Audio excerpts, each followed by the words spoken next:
Então tá, pessoal. Meu nome é Henrique, eu vou falar um pouco sobre trabalhar remoto para o exterior, certo? E antes da gente começar, quem quiser mandar perguntas, né, pode entrar aí no slide /27123. Pode mandar também pergunta no chat ali, a gente vai respondendo. Fiquem à vontade, bem à vontade para interromper e a gente conversar, para ser um negócio bem informal aqui.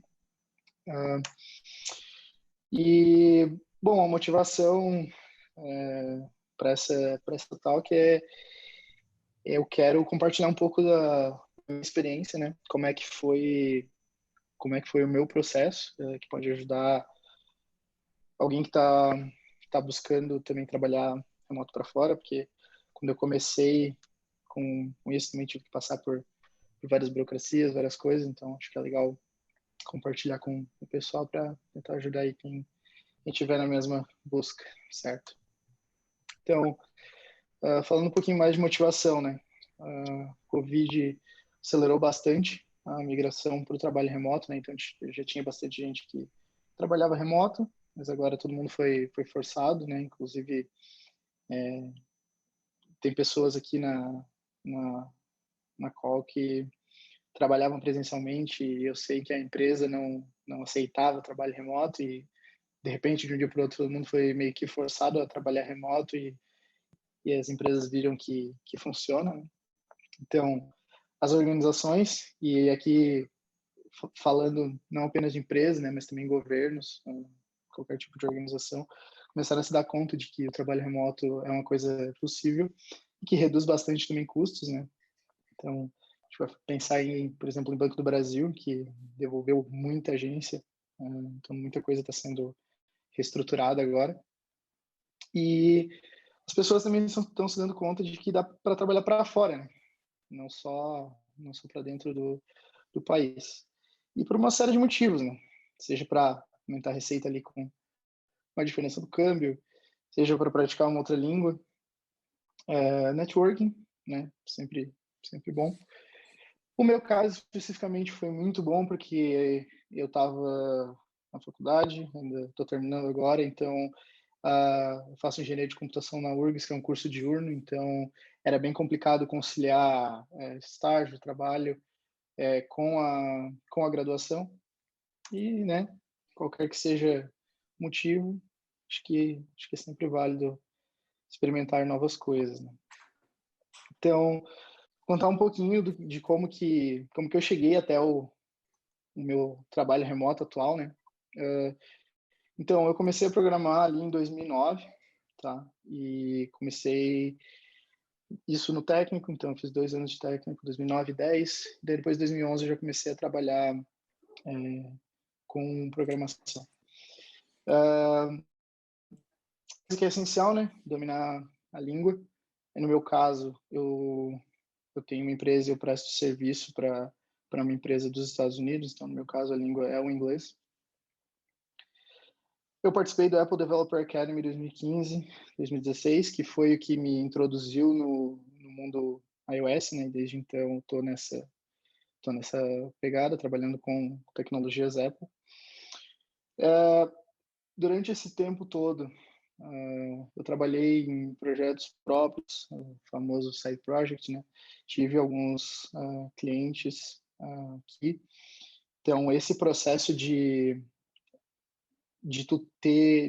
pegar fazer um app do zero, concepção do produto, até tu conseguir publicar ele na loja, é muito importante, né? Então, acho que todo mundo que já participou de uma entrevista de iOS especificamente, o pessoal sempre acha interessante que tu tenha feito todo esse processo, né? Ter passar pela burocracia da App Store e tal, passar por todo o flow de publicação do produto. Então, em 2018, comecei a trabalhar com a Guidebook, certo? O William, que vai falar depois ali, ele trabalhava na Guidebook e eles estavam precisando de outro dev iOS e ele me indicou. Então, até comentando um detalhe sobre a questão ali da língua, né, de dominar. O primeiro contato que eu tive com eles foi por telefone, então, uma ligação de WhatsApp. Então, tem que estar confortável para conversar em qualquer contexto que seja, né? No meu caso, ele foi por telefone, não por e-mail, né? Que era uma comunicação síncrona, no Quantas caso, então eu pessoas? não tinha tempo para pensar e tal. 30, Bruno.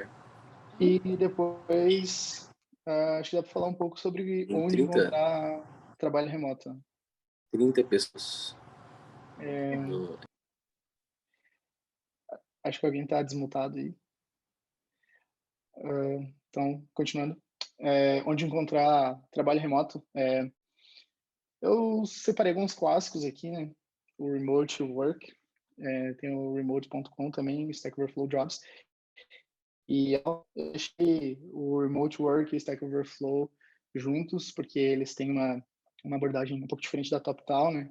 Então, o Remote Work, as pessoas postam vagas lá para achar gente querendo trabalhar com eles. As empresas postam isso. A mesma coisa Stack Overflow Jobs. Enquanto que a TopTal, ela é um pouco diferente, né? Eles fazem o processo de... Eles têm uma lista, um catálogo, digamos assim, né? De gente para trabalhar com eles. E as empresas procuram a TopTal, né? Como se eles fossem um terceirizador de RH de TI, né? Digamos assim. Tem uma série de outros sites, então é só procurar ali no Google que tem bastante coisa, certo?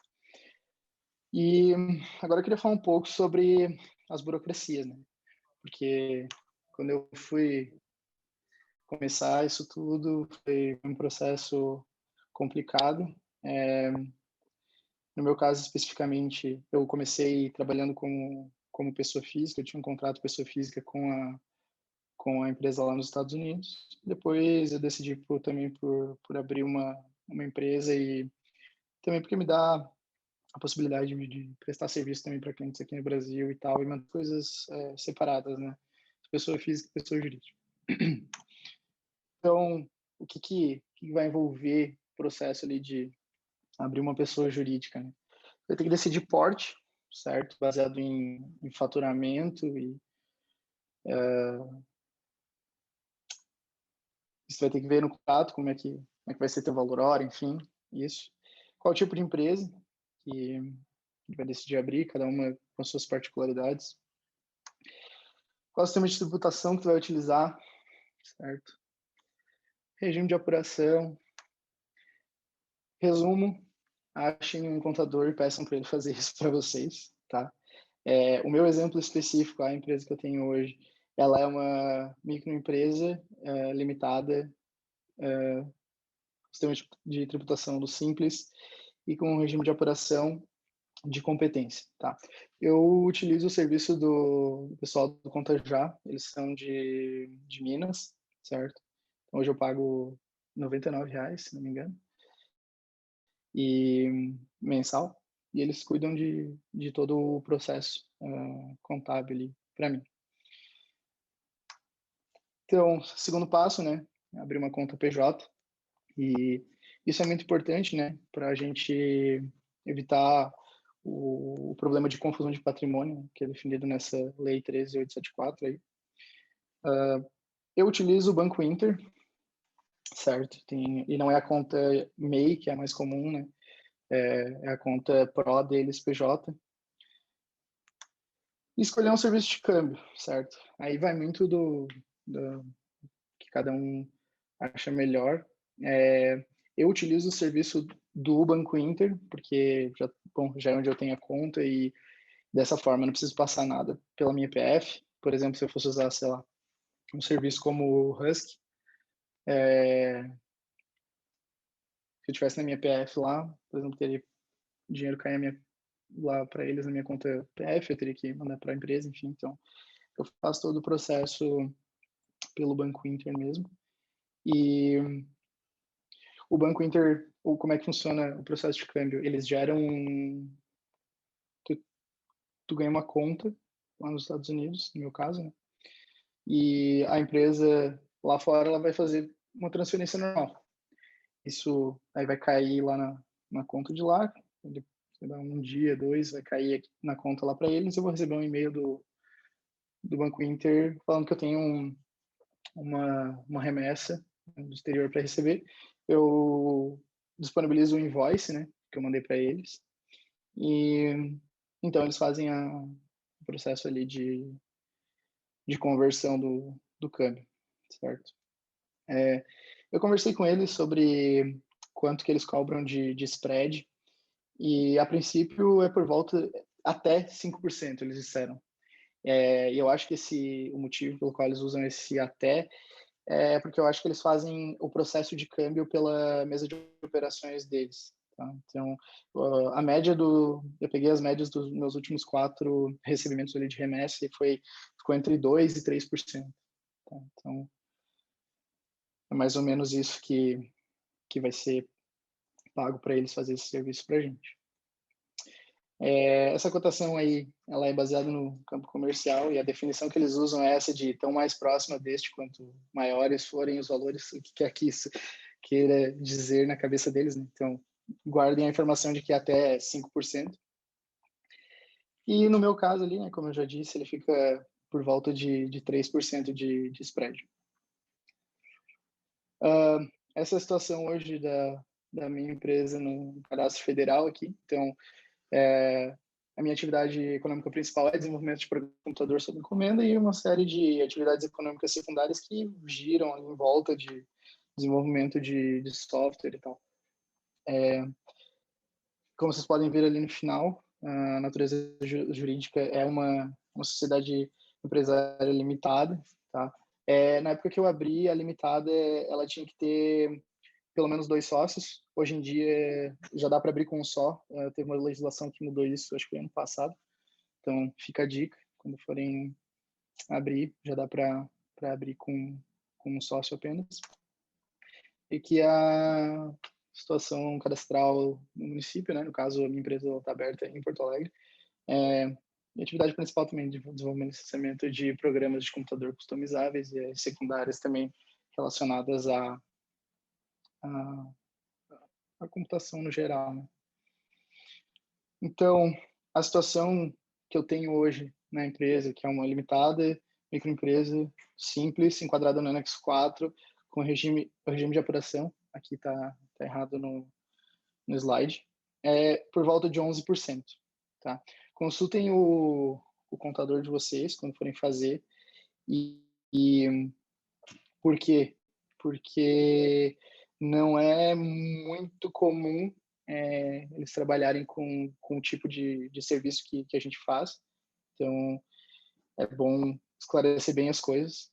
E existe, por exemplo, o Fator R. Tá? O Fator R ele faz parte do Simples, então se for uma empresa do anexo 5, tu pode se enquadrar no Fator R, que reduziria a tua carga tributária para cerca de 5%, se não me engano. Só que o que aconteceria nesse caso é que para tu te enquadrar no Fator R, tu teria que pagar pelo menos, se não me engano, 27% do faturamento como prolabore. E no fim das contas, os encargos que tu ia pagar de folha para pagar esse prolabore ia acabar dando mais do que esses 11%, certo? Mas isso, de novo, né, depende do faturamento de vocês, enfim, vejam com o contador, peçam para eles fazer essa conta para vocês. Então, agora falando um pouco sobre a experiência em si de trabalhar remoto, né, eu acho que todo mundo que está trabalhando remoto começou caiu essa ficha, né, de comunicação, de como comunicação é importante, no caso, para o exterior mais ainda, porque tu vai estar trabalhando uma língua que não é a tua língua, né? Então, a gente vai se comunicar constantemente com produto e suporte, certo? No meu caso especificamente, né? Então, a gente vai ter que conseguir comunicar bem a questão de lógica de negócio com o produto, entender a demanda de suporte, avaliar o que está chegando para a gente, o que eles estão querendo, certo? Então, eu já falei, né? É uma outra língua, então difícil a gente se comunicar em português, né? Imagina em outra. E tem a questão da comunicação assíncrona, né? No meu caso, eu converso com pessoas majoritariamente em São Francisco, então eles estão 4 ou 5 horas de distância.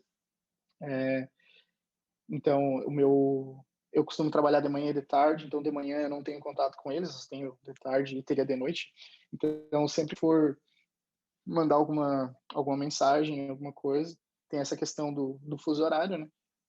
E uma coisa que eu sempre tento fazer é mandar mensagens que sejam actionable, certo? Fazer uma actionable communication, que é algo, por exemplo, eu saio às 6 da tarde ali, paro de trabalhar, sei lá, às 6 da tarde, e eu preciso de alguma coisa. Eu mando uma mensagem de forma que a pessoa me responda para no outro dia de manhã, quando eu entrar para trabalhar, eu conseguir seguir com aquilo que eu estava fazendo, certo? Para não ficar bloqueado com um ticket, alguma coisa do tipo. E lembrando que eu vou acordar de manhã, eles vão estar dormindo. Então, se eu não for claro o suficiente nessa comunicação, eu vou ficar bloqueado, certo? E eu acho que nunca é demais falar, né? Nunca subestimem essa soft skill. Não subestimem a comunicação, né? A gente sabe como é complicado passar uma ideia, né? Tirar alguma coisa da tua cabeça, passar para outra pessoa. Então, vamos tentar se esforçar nisso daí para fazer funcionar legal. Isso é uma coisa que eu quis colocar porque é muito diferente, né? Os relacionamentos são muito mais distantes, certo? Porque a gente vai estar com uma comunicação remota, a gente vai estar com uma língua que é diferente, uma cultura diferente. E falando especificamente da Guidebook, né, que é a empresa que eu presto serviço para fora lá, eles investem bastante nessas questões de momentos de lazer e bem-estar. Então eles incentivam bastante que tem esse tipo de coisa. Então eles fazem, nesse caso, os exemplos que eu botei ali, né, yoga, teve karaokê, eles fazem meditação, jogos. Às vezes a gente vai fazer uma reunião semanal ali, uma weekly, aí a gente termina e vai jogar alguma coisa.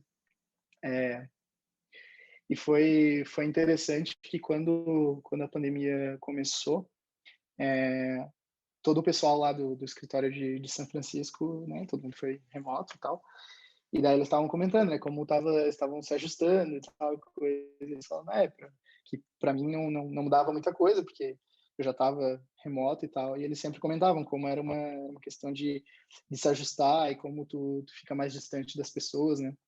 Então, isso é uma coisa que eu acho que ajuda bastante a empresa incentivar esse tipo de evento, digamos assim. Então, chegando nos finais dos finais, gente, invistam no ambiente e ferramentas de trabalho, né? Acho que todo mundo já está trabalhando remoto aqui, pelo menos, né?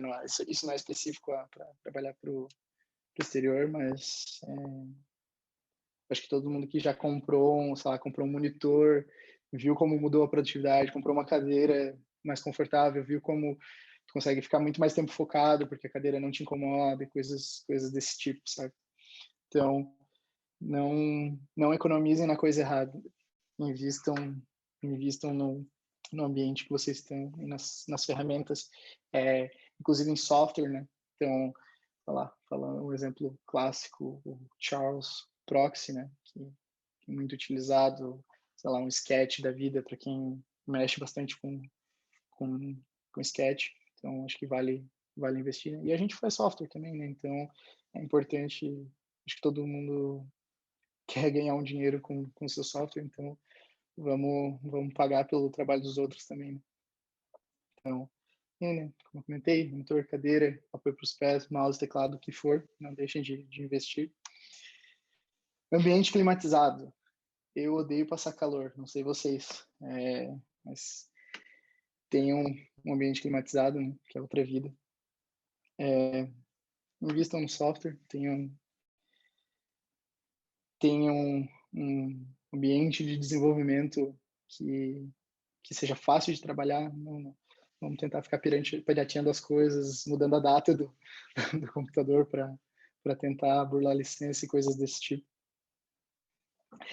E aquela coisa, né? Saber a hora de parar de trabalhar, porque tu tá sempre no mesmo ambiente ali de, tô em casa e tô trabalhando, as coisas começam a ficar meio confusas, né? Então, sempre bom delimitar os horários que a gente vai trabalhar. Então, né? Fechar o Xcode não abre mais. Eu não sei vocês, mas é a melhor parte do meu dia, assim, é quando tu começa a fechar as coisas do trabalho. Parece que sai um trem das costas. É muito, muito bom. O computador fica até mais rápido, né? Interessante. Então, agora vamos para a parte de perguntas. Eu peguei aqui as perguntas que o pessoal mandou lá no slide. Então, mandaram lá, né? Os salários que eles pagam para quem mora lá são os mesmos ou eles tentam pagar um valor menor porque o nosso custo de vida é menor? Eu vou falar especificamente da Guidebook, certo? O salário que eu tenho hoje é menor do que eles pagariam se eu morasse lá, mas é algo que particularmente não me incomoda. Primeiro porque isso foi acordado, enfim, então não tem muito que reclamar, né? Foi negociado e tal. E segundo que a Guidebook, eles são ainda meio que uma startup, certo? Então, não é uma big tech da vida que vai te pagar o salário de São Francisco, né? Então, pessoal, não sei se o pessoal está familiarizado com o salário de São Francisco, Nova York, são os lugares caros, né? Então, um dev nesses lugares aí vai fazer aí por volta de pelo menos $100 mil por ano, então disso daí para cima, certo? Então, a resposta é que sim, eles pagam um valor menor. Questão dos impostos, né? Eu já comentei, então a situação que fica ali, eu hoje pago por volta de 1%, né? 10,56%, perto de 11%. Se existe plano de carreira. Então, no meu caso, como eu comentei, né, a Guidebook ela é uma startup. Eu já comentei com eles no passado, antes do Covid, né, que eu queria ir para lá e tal, e eles super apoiaram. Claro que agora tudo isso foi pelo ralo, mas sim, existe um plano de crescimento, né, mas não existe, digamos assim, se o plano de carreira é um caminho a ser trilhado, muito bem desenhado, como tu vai encontrar numa grande empresa, numa grande instituição, não, isso não existe, até porque eles são uma startup, né? Então, tu vai seguir o fluxo de como estiver indo o produto, como estiver indo o negócio, e seguindo isso, certo? Então, um resumo, né? Os prós aqui que a gente tem, né? Dá para moeda, flexibilidade de horário também. A questão de ter um fuso horário diferente, eu acho bom, porque eu consigo ter mais paz, digamos assim. Eu só tenho reunião de tarde, por exemplo, então eu sempre posso contar que a minha manhã eu vou ter uma manhã inteira sem reuniões, então vou ter bastante tempo ali para focar em alguma coisa se precisar. E a outra cultura, né? Eu acho isso bem legal, bem interessante. Teve agora as eleições, teve questões lá as questões raciais que aconteceram lá, e foi bem interessante conversar com os nativos, né? Perguntar como é que eles veem essas coisas e tal. Eu acho que agrega muito, porque né? A gente recebe a informação que a mídia passa, enfim, o que a bolha que a nossa bolha transmite. Então achei uma coisa muito top isso da a questão de poder ter essa conversa com pessoas, com nativos, né? E os contras, né? A solidão, a questão ali dos relacionamentos, né? Tu faz muita falta, tu não tu não ter alguém para sentar do lado, assim, puxar uma cadeira e, vamos trocar uma ideia e tal, tô com esse problema aqui, eu tenho essa solução, mas não gosto, vamos discutir, enfim. Sente muita falta disso, né?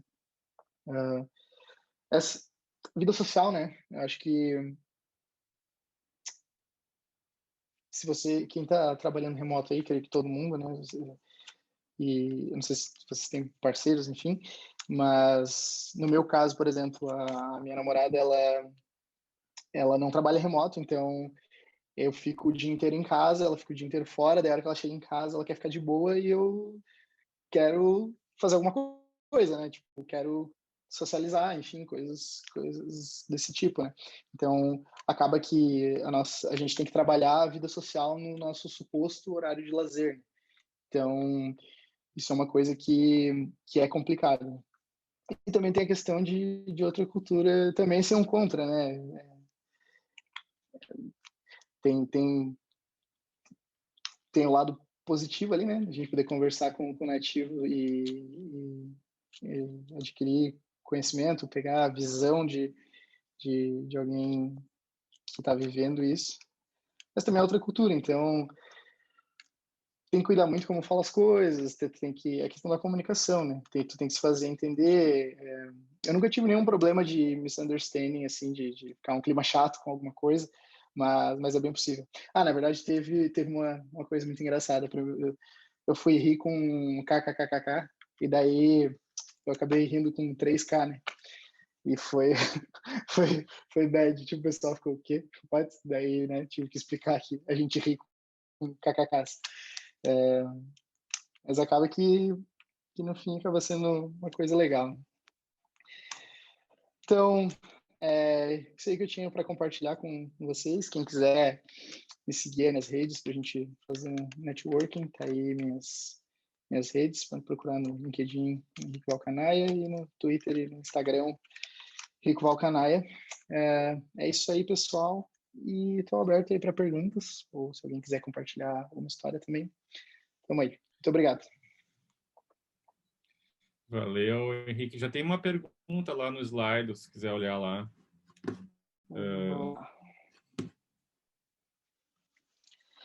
Tá, vou lendo aqui e a gente vai conversando.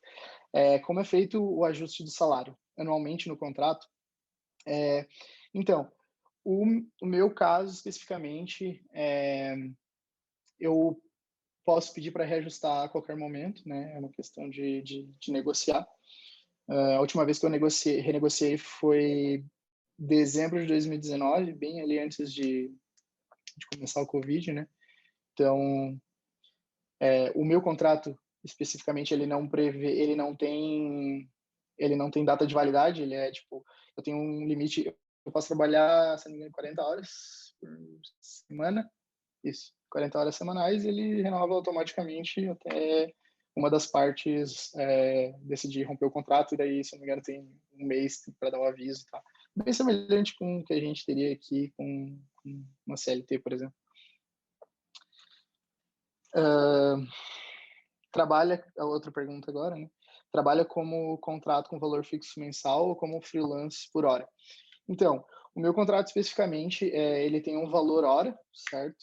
E eu tenho um valor por hora e eles contratam até 40 horas semanais. Então, por exemplo, essa semana que eu tô aqui em Brasília, eu não tô trabalhando, né? Não vou receber, não vou enviar, não vou contar essas horas no invoice quando eu for enviar. Então, funciona assim, né? Não é exatamente um valor fixo mensal, mas também não é bem um freelance por hora. Meio como se tivesse ali um vínculo, certo?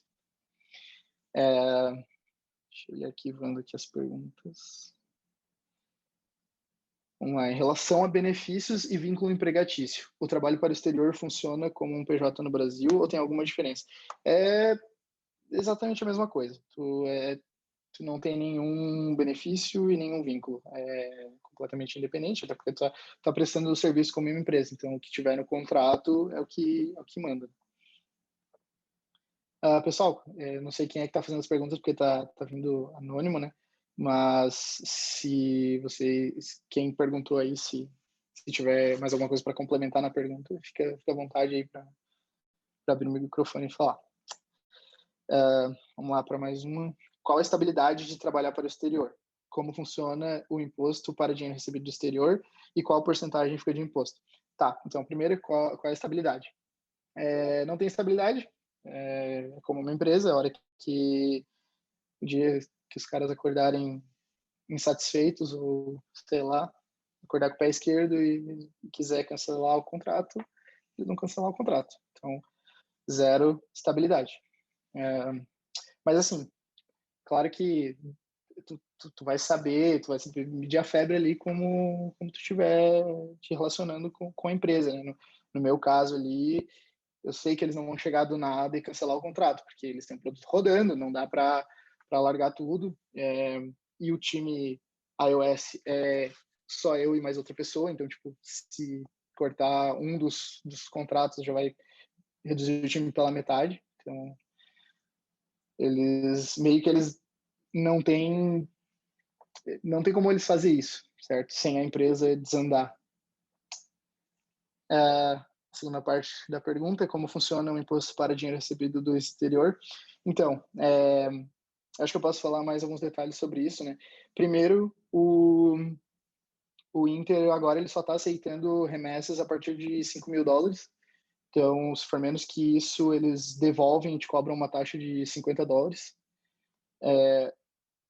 Sobre o imposto em si, hoje eu pago ali por volta de 11%, certo? De imposto. E como eu faço retirada de lucro, isso é isento de imposto de renda para pessoa física, certo? Qual a porcentagem fica de imposto, então?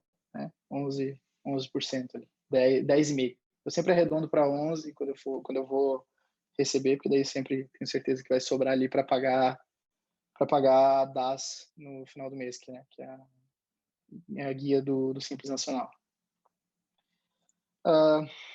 Qual a imagem que o brasileiro tem no exterior? Existe algum tipo de preconceito? Exemplo, fazem código desorganizado, tem sotaque ruim, etc. Cara, eu nunca notei nada assim de preconceito, tanto com a Guidebook como outras pessoas que eu conversei de fora. Não sei se alguém estava na WWDC ano passado junto comigo. No passado, não, que a gente está, 2021, 2019. Então, todo mundo que conversei lá foi super bem recepcionado, assim. O brasileiro é bem visto no geral, tá? Eles sabem que tem gente muito boa aqui, inclusive já existe um mercado de empresas que contratam pessoas da América do Sul para fazer o outsourcing. Então, aquele estereótipo que a gente tinha de os indianos, que indiano tem tudo quanto é lugar. Então, contrata um indiano lá. Isso está meio que acontecendo aqui no Brasil também, no sentido de ter gente boa. Eles sabem que é mais barato pagar alguém daqui do que um engenheiro em cidades como São Francisco, por exemplo, que é caríssimo. Então, na minha experiência, foi sempre bem visto. Nunca tive nenhum problema com relação a isso. Especificamente sobre o sotaque, nunca tive problema, né? Claro que isso vai variar bastante de pessoa para pessoa, mas o pessoal lá da Guidebook que eu converso todo dia, eu até converso com eles assim, eu gosto que eles me corrijam em coisas, em detalhes de gramática, por exemplo, detalhezinhos, porque, né, estamos sempre tentando melhorar, mas eles sempre falam que o meu inglês especificamente é muito bom. Então, o importante é se fazer entender. Então, se tu consegue te expressar, tá valendo. Vamos lá. Tu comentou que no início trabalhava como PF e depois alterou para PJ. Existe alguma diferença para eles ou foi decisão tua? Isso foi uma decisão minha, né? Por dois motivos. Primeiro, pela questão de eu ter uma PJ e separar patrimônio, né? não ficar confundindo o patrimônio de pessoa física com jurídica. E também poder prestar serviço aqui no Brasil sem ter que ficar me incomodando em gerar nota para a empresa, se eu fosse pessoa física, ficar correndo atrás disso. Então, é bem tranquilo se tu tem PJ, é muito mais fácil de lidar com isso. E também pela questão da carga tributária, né? Se tu for PF, tu vai pagar lá os 27,5 de IR e era isso. Então, hoje, como eu falei ali, eu pago 11%. Então, consegui reduzir aí em 16% de imposto. Vamos ver a próxima aqui. Dá para fazer milhão? Dá para fazer milhão. Dá para fazer milhão. Meio que fugindo do assunto, mas assim, né? Invistam, né? Cresçam patrimônio, façam o dinheiro se multiplicar, trabalhar para vocês, não queimem tudo com coisas aleatórias, pensem no futuro. Férias, de boas para tirar quando quiser, ou precisa ter um planejamento a longo prazo? Então, o meu caso especificamente, eu vou ficar aqui uma semana em Brasília, eu conversei com eles antes, falei, vou ficar metade da sprint fora, e era isso. Então, com eles sempre foi bem tranquilo, é sempre uma questão de alinhar expectativas, né? Então, avisar um pouquinho antes e tal, dizer que vai estar fora até os dias, deixar as coisas organizadas. Então, deixando as coisas bem caminhadas sempre foi bem tranquilo. Inclusive, a versão nova deve estar saindo amanhã. E tá tudo andando, certo? Então, deixando conversando, tudo é conversável, né? Onde acho vagas? No Google. Então, tem o remote.work, remote.com, o Stack Overflow Jobs, botei a TopTal ali, né? Então, geralmente vai ter dois tipos de vaga que tu vai encontrar, né? Vai ter aquele primeiro tipo que eu comentei antes, que era empresas oferecendo vagas e tu vai entrar em contato direto com elas, e o site em si faz só o meio de campo faz só o match, né? Conectar pessoas procurando vagas com empresas que têm vagas. E tem o exemplo da TopTal, né? Que eles fazem a função de RH ali, eles têm uma lista de profissionais que as empresas podem chegar lá e pedir, quero um Dev iOS, os caras têm lá. Tanto que tu vai fazer teste técnico com a TopTal, eles vão te avaliar e te manter lá na lista deles. Encontrou alguma dificuldade técnica de programação? Cara, sim, né? Sempre tem, mas não, acho que não é uma questão de trabalhar para fora. Acho que tu vai ter isso em qualquer lugar, né? Se tu não tiver dificuldades, acho que tu tá estagnado, né? O que faz a gente crescer são as dificuldades e as adversidades, certo? Então, essa foi a última pergunta. Se alguém tiver algum comentário, alguma pergunta para mandar aí, estamos à disposição. Vou fazer uma, para não ser tão monólogo. Acho que você deve estar cansado aí de falar sozinho. Vai lá. Eu ouvi dizer, eu trabalho numa empresa latina, ou seja, é uma empresa, pode-se dizer que é latina, né? Pelo menos o ambiente ainda é latino e tal. E eu tinha um colega que ele depois ele mudou, foi trabalhar para projetos, né, para fora. Eu nunca trabalhei em projeto assim 100% para fora. Ele me comentou que, no geral, as empresas lá fora têm uma preocupação muito maior com questão de organização, de requerimentos, de processos e tudo isso. Eu não sei se você teve a experiência de trabalhar nos dois, acredito que sim, né, pelo que você contou. Você acha que o que esse meu colega comentou é algo verídico? Ou seja, existe uma preocupação muito maior nesses processos e requerimentos, né, que é uma coisa muito importante para o nosso trabalho? Ou isso ele tirou de um caso muito específico, né, um caso dele especificamente? Sim. Então, eu acho que eu vou dar o exemplo da primeira empresa que eu trabalhei, e que foi aqui no Brasil. Era uma empresa que ela tinha muito processo, certo? Então, acho que não tem muito a ver com ser uma empresa de fora, é muito mais a ver com o produto em si, com o público, porque Essa empresa que eu trabalhei de 2011, 2014, ela é uma empresa que ela desenvolvia software para contabilidade, escrituração fiscal, então tudo era baseado em legislação, então o processo tinha que ser perfeito, né, entre aspas, porque tinha, enfim, né, se a gente calculasse o imposto errado, era multa, né? Então tinha que ser bem feito. O processo deles era muito bom. Na época, eu lembro que era eu achava muito burocrático o processo, mas hoje, né, olhando para trás, eu entendo a motivação, enfim, e daí trazendo para o dia de hoje, assim, como que é o trabalho na Guidebook especificamente. Então, o produto deles não é um produto que tem requerimentos legais, por exemplo, então não precisa ter um processo tão rigoroso, digamos assim, mas eu acho que, considerando o tamanho da Guidebook, considerando o número de pessoas que trabalham lá, orçamento, enfim, eu acho que eles fazem um bom balanço entre ter um processo que consegue botar o produto na rua, com uma cadência boa, sem prejudicar a qualidade, certo? Claro que trade-offs, né? Vamos simplificando em questão de tempo, quanto mais rápido tu lançar um produto, mais bug ele vai ter, né? Generalizando e sem fazer nenhuma análise mais profunda.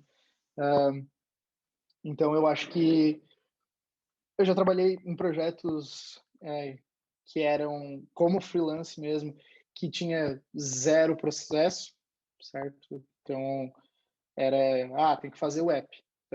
Eu fiz um projeto que os caras chegaram para mim, a gente pediu, eles tinham feito um contrato com um cara de São Paulo para ele fazer o app, o cara ficou 1 ano e meio, ele ia fazer em Xamarin para fazer multiplataforma, enrolou os caras e não rolou.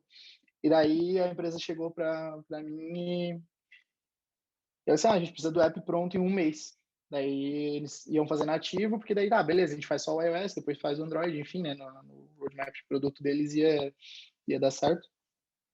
E eles tinham zero processo. Era tipo, eles largaram, a gente quer isso aqui, faz. Então, tipo, a gente teve que tomar muita decisão por nós mesmos, eu e mais 2 pessoas que fizemos esse projeto aí e lançamos. Então, acho que vai variar muito da empresa, do produto especificamente, né? Acho que não dá para dizer que tem uma regra nessa questão de processo.